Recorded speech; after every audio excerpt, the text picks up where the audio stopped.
Why am I looking at you? You're a picture in a frame. Bonjour et bienvenue sur la chaîne Monkey EDC.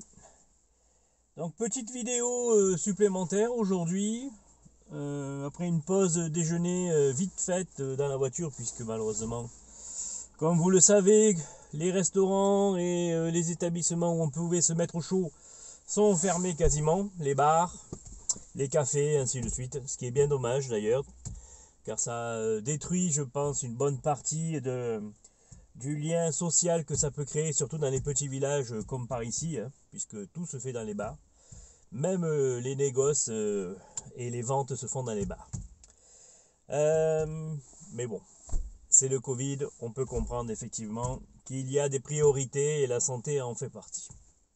Donc petite vidéo aparté, juste simplement pour vous montrer.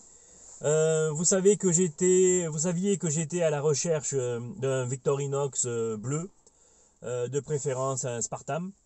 Donc ces choses faites, en fait, il était en commande au petit coutelier chez qui je vais dans la ville de Bonne, en Bourgogne.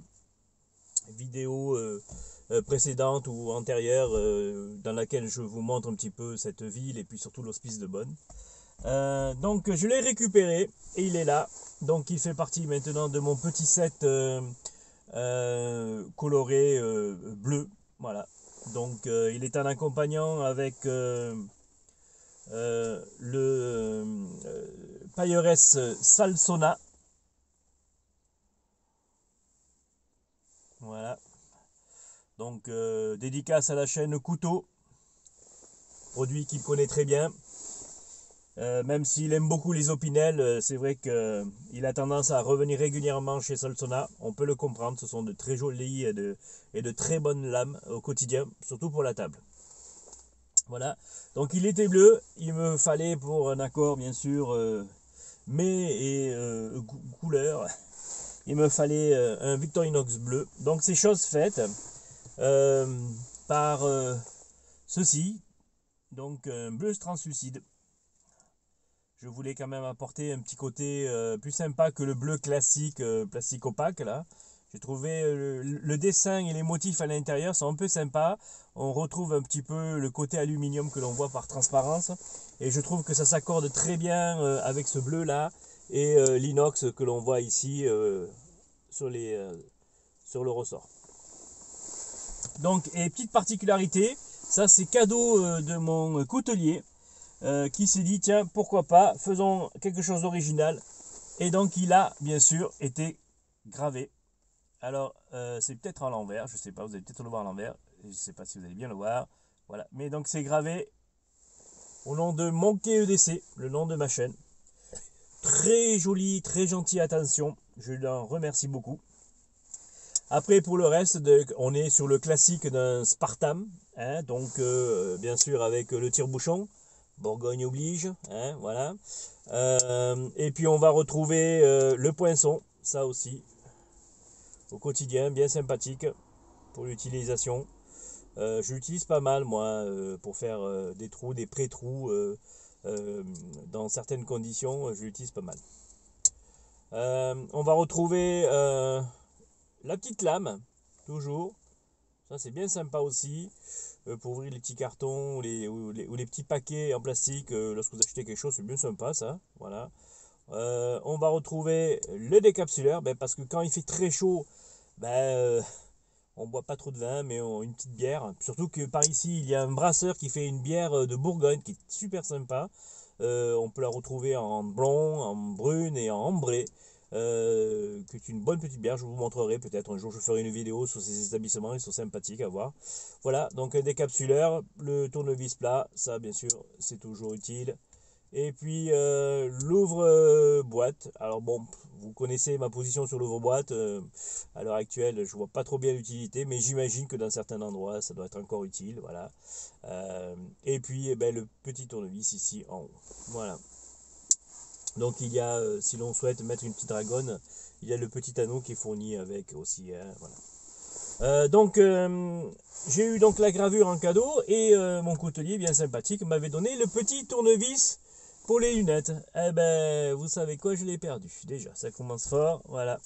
Et je suis bien vénère parce que franchement, pour en trouver comme ça, c'est à part, c'est pas si facile. Enfin, moi, j'ai pas l'impression que c'est si facile que ça.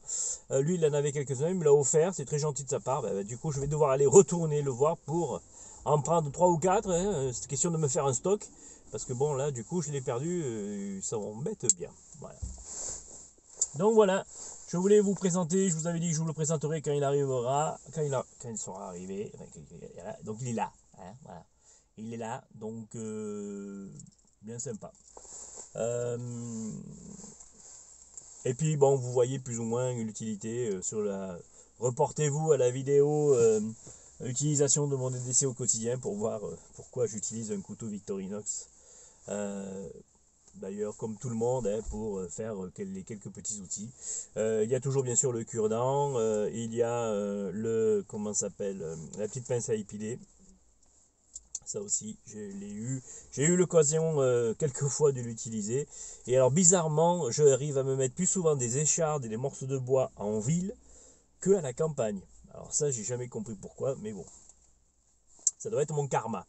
On va dire ça comme ça. Voilà, donc petite vidéo présentation de ça. Pour ceux qui ont vu, voilà, le unboxing du couteau Buck, le Slim, le Ranger Slim, donc ici présent, avec donc couverture une main, lame 430, je crois que c'est. Ouais. Stone broché, enfin vous savez, ils la mettent dans une machine à laver avec des pierres pour lui donner un côté un peu rayure et tout ça. Je l'utilise là en ce moment. C'est un bon petit couteau, son encombrement est vraiment très intéressant. Il y a le clip, alors par contre un truc que j'adore c'est le clip profond, ça. Hein, voilà, ça vous le mettez dans la poche, ça dépasse quasiment pas du jean, c'est merveilleux. Moi je trouve ça vraiment pratique. En plus il y a un très joli clip qui ressort comme ça avec leur emblème qui est l'enclume là. Moi je trouve ça très fun, très sympa. Et ça passe avec tout. Hein. Ça passe aussi bien avec un jean qu'avec un pantalon plus habillé, entre guillemets. Hein, ce qui est le classique de mes tenues, puisque je mets à peu près l'un ou l'autre des jeans ou des pantalons plus habillés selon la circonstance. Là aujourd'hui, je fais une tournée en pampa. Donc je suis plus en pantalon jean et chaussures, voire même des bottes pour aller au milieu des vignes, que avec des chaussures de ville. Voilà. Donc très bon petit couteau. Alors par contre, chose que j'ai remarqué tout de suite, mais ça je pense que déjà d'autres vidéos en ont parlé, hein, c'est les plaquettes. Donc il n'y a pas de plaquettes à l'intérieur en aluminium, il y a juste le ressort en fait qui sépare les plaquettes entre elles. Et donc la partie ici et la partie en haut du ressort. Mais au milieu là, si vous avez tendance à presser un peu, vous voyez, ça fait un peu caoutchouc quoi. Ouais, ça se plie. Alors bon, je pense pas que ça soit très fragile non plus, hein. Puis je n'utilise pas non plus pour démonter des cailloux avec, on est bien d'accord, hein. Ça reste quand même pourri du carton, des clips en plastique, des serre-clips en plastique, des choses comme ça. Voilà. Mais je ne vais pas l'utiliser pour pouvoir faire des choses de trop costauds. On va pas faire du bâtonnage avec ça, on est bien d'accord, hein. Voilà. Mais bon, ça m'a surpris de se retrouver, donc effectivement, et de constater ce côté sandwich un peu là, tout mou au milieu. Je sais pas, ça m'a surpris. Bah, pourquoi pas. À voir à l'usure. Je sais pas si. J'ai pas regardé s'il y avait des revues ou des avis à plus ou moins long terme sur ce genre de couteau, voir s'ils avaient eu des fragilités à ce niveau-là. Voilà. Et alors, autre chose que je trouvais assez surprenant pour ce modèle-là, c'est l'oxydation latérale. Alors là, bon, vous voyez ce que je veux dire? Alors je ne sais pas si ça vient du manche ou si ça vient que ici, là, à la limite, il aurait fallu peut-être une mitre, comme sur le modèle normal, là, pour pouvoir renforcer, mettre une mitre en alu hein, ou en inox, je sais pas, mais parce que alors là, vous voyez, l'oxydation là, hein, voilà. Alors moi je suis un peu bourrin avec les couteaux, surtout ceux-là, parce que je les utilise pas pour, j'utilise pour bricoler, comme vous avez pu constater, c'est ouvrir des cartons à la pelle, ouvrir des C-clips et tout là. Bon, je sais pas, à long terme ce que ça va donner. Moi ça m'a surpris. Ça m'a surpris pour un buck, quand même un modèle, voilà. Ça m'a surpris pour le prix, c'est pas donné quand même, hein. On est à 45 balles, hein, 45 balles, un truc comme ça, hein, avec les frais de port et tout, hein. Donc bon, c'est pas donné non plus, hein. On n'est pas sur du Herbert ou sur du chinois ou sur du Max Niven dont le site je vous ai montré sur mes vidéos précédentes à 8 balles, 8,50 € le couteau, hein. Non, là on est sur du buck. Moi ça m'a surpris. C'est des choses que je n'ai pas vues par exemple sur un Max Niven, hein, à 8,50 €. Alors certes, c'est des couteaux qui font peut-être à 8,50 €, c'est des couteaux qui font peut-être plastique, je sais pas. Enfin, j'avais vu un commentaire qui me disait que ça faisait un petit peu cheap comme couteau. Et que les Chinois faisaient des couteaux aussi bien. Bon, faut pas se leurrer non plus, hein. Max Niven, même si c'est designé en France et tout le reste, je pense qu'une bonne partie de leurs pièces vient d'Asie, hein, faut pas non plus se leurrer. Mais voilà, c'est vendu 8,50 €, ok, voilà. Là, c'est entre 40 et 45 balles. Et alors, vous avez une oxydation de la lame, comme ça, là, vous voyez, hein, on le voit bien quand même que ça travaille, hein. Puis je ne force pas comme un bourrin, hein, on est bien d'accord, voilà. Et vous avez un truc sandwich, là. What the fuck? Pourquoi? Je sais pas. Alors, par contre, il est léger, du coup, le phénomène de ne pas avoir des plaquettes à l'intérieur par rapport au modèle 112 Buck classique que j'ai eu une fois dans ma main, effectivement, c'est beaucoup plus léger. Mais bon, voilà, je sais pas, ça m'a surpris moi. À voir à l'usure, hein. Peut-être que je me trompe, hein. Peut-être que c'est fait comme ça, que voilà, c'est du jeu latéral, c'est souple, hein, vous savez, c'est comme le roseau qui se plie mais qui ne casse pas, enfin ainsi de suite. Ouais, ouais. Mais bon, voilà quoi, hein. Ça, bizarre, c'est bizarre. Si vous avez des avis, ou peut-être même un retour d'expérience, hein, sur ce modèle-là, hein, donc c'est le Slim 112 Ranger. Bon, moi je suis à l'écoute. Moi c'est la première impression que j'ai eue. Voilà, elle est peut-être fausse, hein, mais c'est la première impression que j'ai eue. Voilà, moi ça m'a surpris. Voilà. Bon après, on verra bien à l'usure. Voilà, petit aparté sur ce modèle-là. Je vous ferai après une vidéo spécialement pour lui si vous voulez plus en détail, mais c'est déjà les premiers points que j'ai constatés dessus. Après, la lame nickel, hein, ça coupe super bien, c'est agréable.